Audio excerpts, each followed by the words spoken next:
Azərbaycan Milli Elmlər Akademiyasının Riyasət Heyətinin Amyanın Biologiya və Tibb Elmləri bölməsinin və Lənkəran Regional Elmi Mərkəzinin 2025-ci il üzrə illik hesabatlarında həsr olunmuş iclası keçirilib. İclasdan öncə Amyanın Biologiya və Tibb Elmləri bölməsini əhatə etdiyi institutlarda, Lənkəran Regional Elmi Mərkəzində, həmçinin kənd təsərrüfatı və tibb müəssisələrində 2025-ci ildə əldə olunan mühüm elmi nəticələr əks etdirən sərgiyə baxış keçirilib. Kadrolar da çoxdur, işlər də var.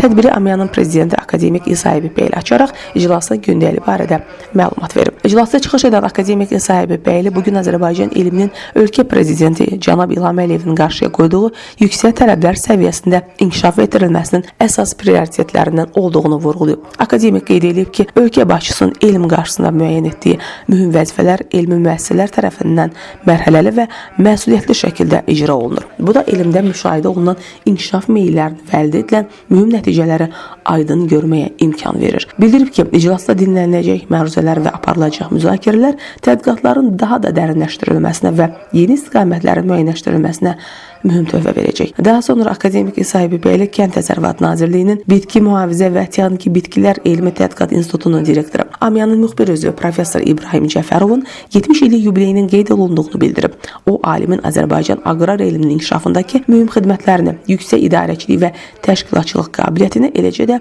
elm və təhsilin inkişafına verdiyi sambalı tövbələri xüsusi vurğulayıb. Sonra Amyanın vitse-prezidenti Biologiya və Tibb Elmləri bölməsinin Elmi Şurasının sədri akademik İradə Hüseynova bölmənin 2025-ci il üzrə elmi və elmi təşkilatı fəaliyyət haqqında hesabatını təqdim edib. Akademik İradə Hüseynova bildirib ki, hesabat ilində ölkə başçısının fərman və sərəncamları, Nazirlər Kabinetinin qərarı və sərəncamları, dövlət proqramları, strategiyalar, milli fəaliyyət planları və tədbirlər planlarının, o cümlədən Azərbaycan Respublikasının işğaldan azad edilmiş ərazilərinə böyük qayıdışa dair birinci dövlət proqramı, Azərbaycan Respublikasında qida təhlükəsizliyinin təmin olunmasına dair 2018-2025-ci illər üçün dövlət proqramı, Azərbaycan Respublikasının 2022-2026-cı illərdə sosial-iqtisadi inkişaf strategiyası, uşaqların doğulanadək cins seçiminin qarşısının alınmasına dair 2020-2025-ci illər üçün tədbirlər planı, su ehtiyatlarından səmərəli istifadənin təmin edilməsinə bağlı əlavə tədbirlər, su ehtiyatlarından səmərəli istifadəyə dair milli strategiya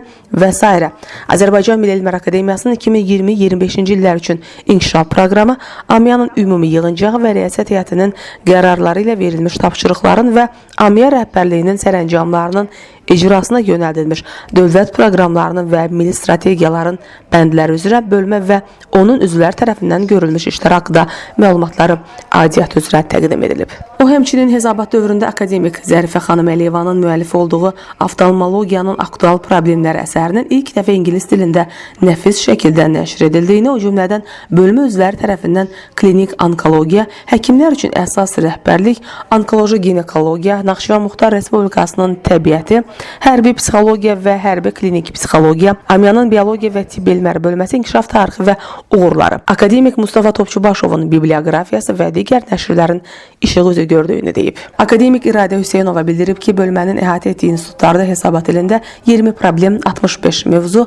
160 iş, 431 mərhələ üzrə tədqiqatlar aparılıb. 48 mövzu, 120 iş və 335 mərhələ tamamlanıb. Tibb müəssisələrində 26 problem, 141 mövzu və 294 işi əhatə edən 361 mərhələ üzrə tədqiqatlar həyata keçirilib. Sonra Amyanın Lənkəran Regional Elmi Mərkəzinin 2025-ci il üzrə elmi və elmi təşkilatı fəaliyyətinə dair hesabat dinlənilib. Hesabatı mərkəzin direktoru vəzifəsinin səlahiyyətlərini müvəqqəti icra edən tarix üzrə fəlsəfə doktoru Cəmil Quliyev təqdim edərək bildirib ki, hesabat ilində mərkəzin əməkdaşları tərəfindən aparılan elmi tədqiqat işləri Azərbaycanın Cənub-Şərq regionunun tarixi, folkloru, yazılı ədəbiyyatı, etnoqrafiyası, arxeoloji və numizmatik abidələrinin öyrənilməsinə, həmçinin regionun sosial, mədəni və bioloji xüsusiyyətlərinin tədqiqinə həsr olunub. Məruzəçi qeyd edib ki, 2025-ci ildə Lənkəran Regional Elmi Mərkəzində elmi tədqiqatlar 3 problem, 8 mövzu, 9 iş və 9 mərhələ üzrə aparılıb. Daha sonra Amya Riyasət Heyəti tərəfindən Biologiya və Tibb Elmləri bölməsinin və Lənkəran Regional Elmi Mərkəzinin 2025-ci il üzrə illik hesabatı təsdiqlənib və müvafiq qərar qəbul olunub. Bir sıra tapşırıqlar verilib. Leyli Naymi qızı Ziyaxudiyev, Fərid Əşimov, Elm TV.